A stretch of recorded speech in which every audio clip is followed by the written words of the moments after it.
Chapter 2. They were studying World War II, and the film Ben Ross was showing his class that day was a documentary depicting the atrocities the Nazis committed in their concentration camps. In the darkened classroom, this class stared at the movie screen. They saw emaciated men and women starved so severely that they appeared to be nothing more than skeletons covered with skin, people whose knee joints were the widest parts of their legs.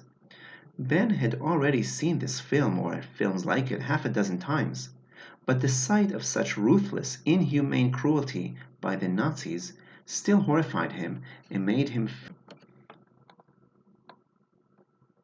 Ben paused for a moment and let the students watch more of the film.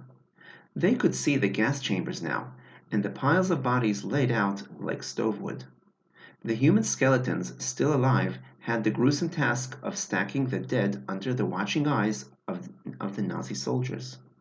Ben felt his stomach churn. How on God's earth could anyone make anyone else do something like that, he asked himself. He told the students that death camps were what Hitler called his final solution to the Jewish problem.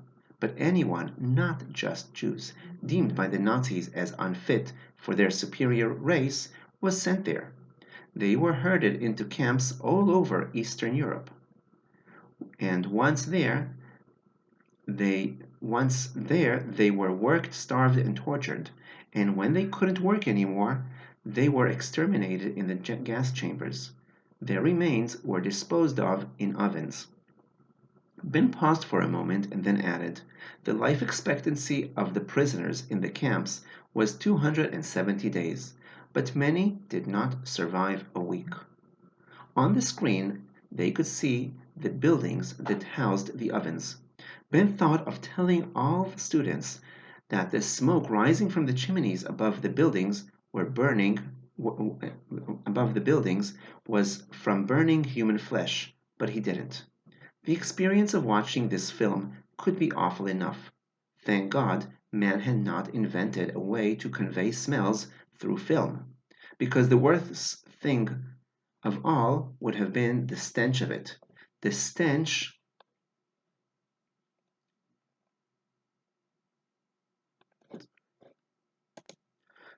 of the most heinous act ever committed in the history of the human race. The film was ending, and Ben told the students, in all, the students murdered more than 10 million men, women, and children in their extermination camps. The film was over. The student near the door flicked the classroom lights on. As Ben looked around the room, most of the students looked stunned.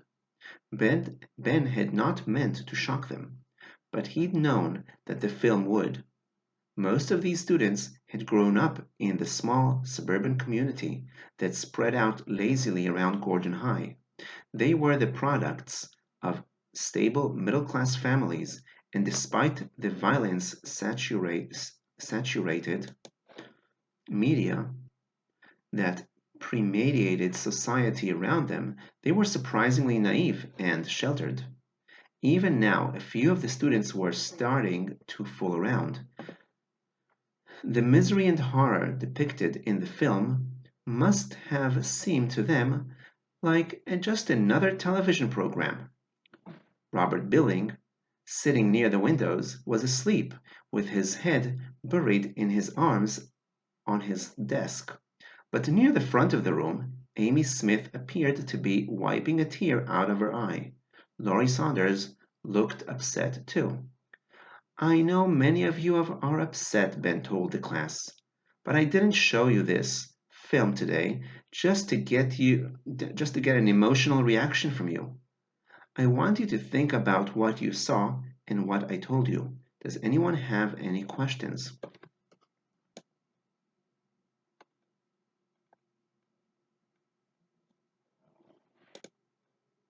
Amy Smith quickly raised her hand. Yes, Amy?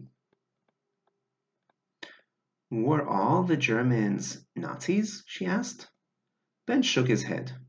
No, as a matter of fact, less than 10% of the German population belonged to the Nazi Party.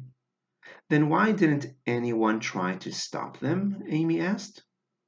I can't tell you for sure, Amy, Ross told her. I can only guess that they were scared. The Nazis might have been a minority, but they were a highly organized, armed, and dangerous minority.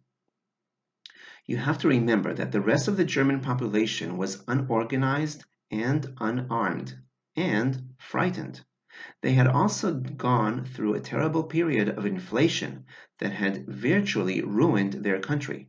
Perhaps some of them hoped the Nazis would be able to restore their society. Anyway, after the war, the majority of Germans said they didn't know about the atrocities. Near the front of the room, a black youth named Eric raised his hand urgently. "That's crazy," he said. "How could you slaughter 10 million people without somebody noticing?" "Yeah," said Brad, the boy who picked on Robert Billings before class began. "That can't be true."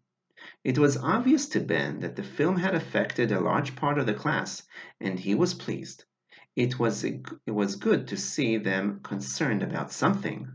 "Well," he said to Eric and Brad, "I can only tell you that after the war the Germans claimed they knew nothing of the concentration camps or the killings." Now Laurie Saunders raised her hand. "But Eric's right," she said. "How could the Germans sit back while the Nazis slaughtered people all around them and say they didn't know about it? How could they do that? How could they even say that?"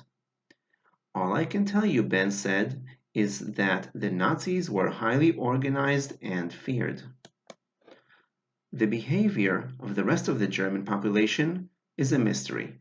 Why they didn't try to stop it, how they could say they didn't know, we just don't know the answers." Eric's was up again. "All I can say is, I would never let such a small minority of people rule the majority." "Yeah," said Brad. "I wouldn't let a couple of Nazis scare me into pretending I didn't see or hear anything." There were other hands raised with questions, but before Ben could call on anyone, the bell rang out and the class was rushing out into the hall. David Collins stood up. His stomach was grumbling like mad. That morning he'd gotten up late and had to skip his usual three-course breakfast to make it to school on time.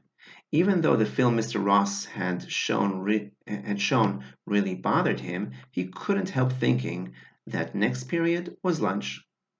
He looked over at Laurie Saunders, his girlfriend, who was still sitting at her seat. "Come on, Laurie," he urged her. "We have to get down to the cafeteria fast. You know how long the lines get." But Laurie waved him to go without her. "I'll catch up later." David scowled. He was torn between waiting for his girlfriend and filling his growling stomach. The stomach won, and David took off down the hall. After he was gone, Laurie got up from her seat and looked at Mr. Ross. There were only a couple of kids left in the room now, and except for Robert Billings, who was just waking up from his nap, they were the ones who seemed the most disturbed about the film. "I can't even believe that all the Nazis were that cruel," Laurie told her teacher. "I don't believe anyone could be that cruel." Ben nodded. After the war, many Nazis tried to excuse their behavior by claiming they were only following orders and that they would have been killed themselves if they hadn't. Laurie shook her head. "No, that's no excuse. They could have run away. They could have fought back. They had their own eyes and their own minds. They could think for themselves. Nobody would just follow an order like that." "But that's what they said," Ben told her. Laurie shook her head again. "It's sick," she said, her voice filled with revulsion. "Just totally sick." Ben could only nod in agreement. Robert Billings was trying to sneak past Ben's desk.